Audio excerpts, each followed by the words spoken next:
Alright, I'm just going to make a quick video just quickly highlighting what I think about this whole EA Sports versus Kurt thing, which I just want to throw it out there. First off, I enjoy watching Kurt's videos. The gameplay is awesome and he's got a bit of a personality. What's not to like, you know what I mean? But I ain't a dick rider. I've got my own thoughts. I've been a FIFA player for so long. I've got my own thoughts on EA, and yeah, they are against EA, so they are biased against. But I think for good reason, and I think that's the same reason for this guy. So let's just go over the report he got from EA, the email. Right, so banning me from their esports events wasn't enough. Trying to get my Twitch and YouTube channel banned wasn't enough. They now shut down my 10-year plus founder account. No words. This is an email off EA.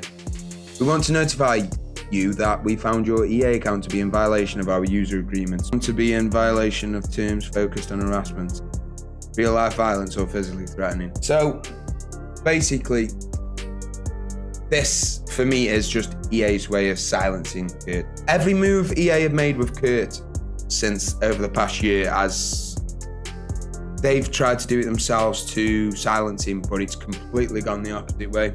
Banning him from esports events, starts streaming, becomes one of the top FIFA streamers in the world. They're just going to ban his account, and they think that's that. But it's just going to make it worse. The guy's got that much of a platform, what he's built over the past couple of months online.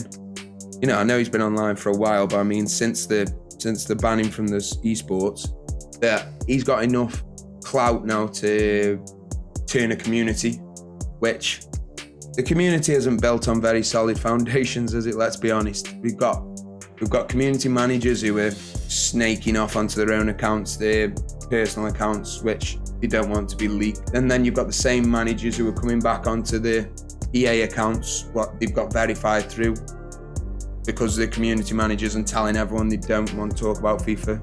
Like, you can't turn an EA account into your own personal account because you've got no mates, you fucking loser. Other than that, he's leaked out.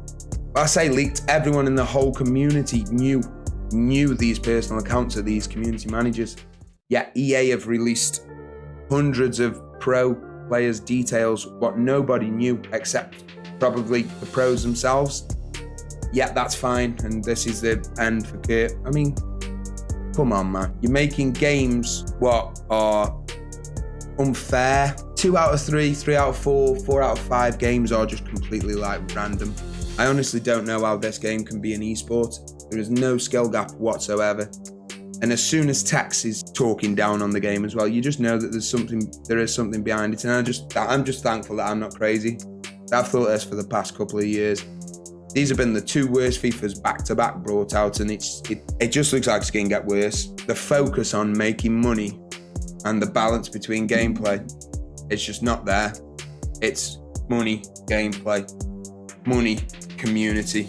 They don't give a fuck about the community whatsoever. Like any company, you know, you won't make money, but you've got to find the balance when you're bringing out a game to millions upon millions of people, children. You've got to find the balance.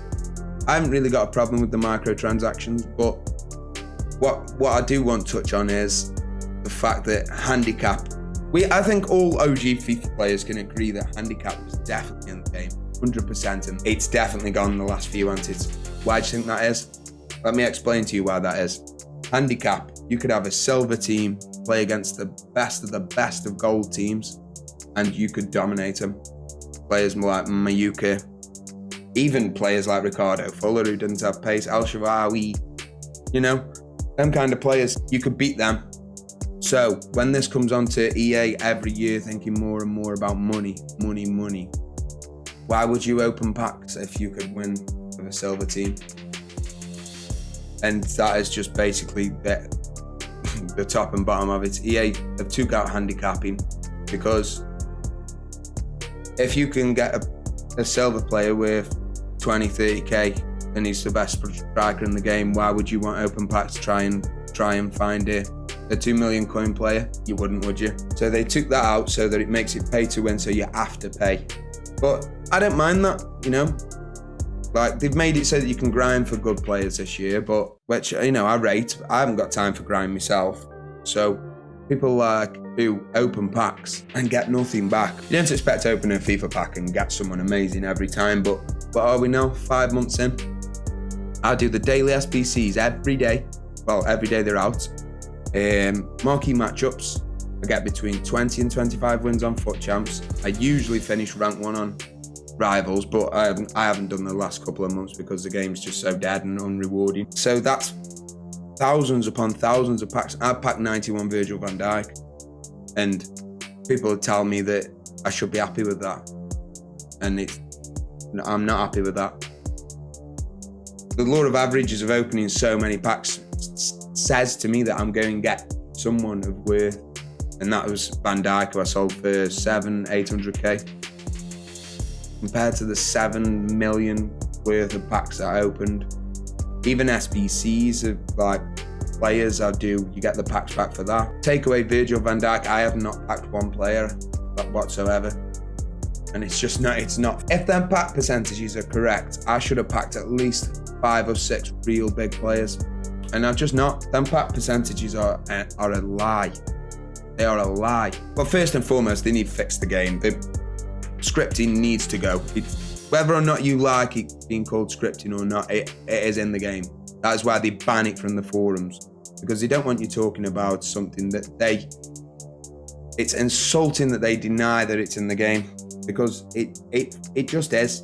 And if you play FIFA, you know it is. You know it's in the game. You can see when it's working for and against. You've got all these pros and YouTubers saying that they're getting good packs. You've got certain YouTubers with millions of followers who will open 125k pack, get a player back what's worth 30k and celebrate as if they just packed Lionel Messi. And then they will tell us that, we're making bank. Yes, we packed 30k.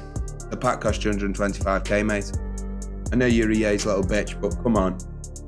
Don't insult us. Do not insult us. Makes you just as bad as them. With regards to this, Kurt is getting a platform to change, and he's just like us. He's just got a platform. You're telling me that he hasn't done the same stuff that we all do at home every day?